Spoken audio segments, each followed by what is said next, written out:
Nagbiyahe po ako at pupunta po ako sa isang lugar malapit sa Wisdom. Ayan, isa siyang tindahan na may mga ulam at may barbecue. At napakasarap ng kanilang barbecue.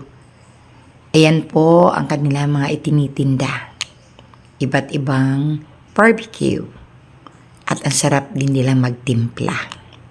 Pinapakita ko lang sa inyo. Ayan, yung mesa. At yan din yung barbecuehan nila.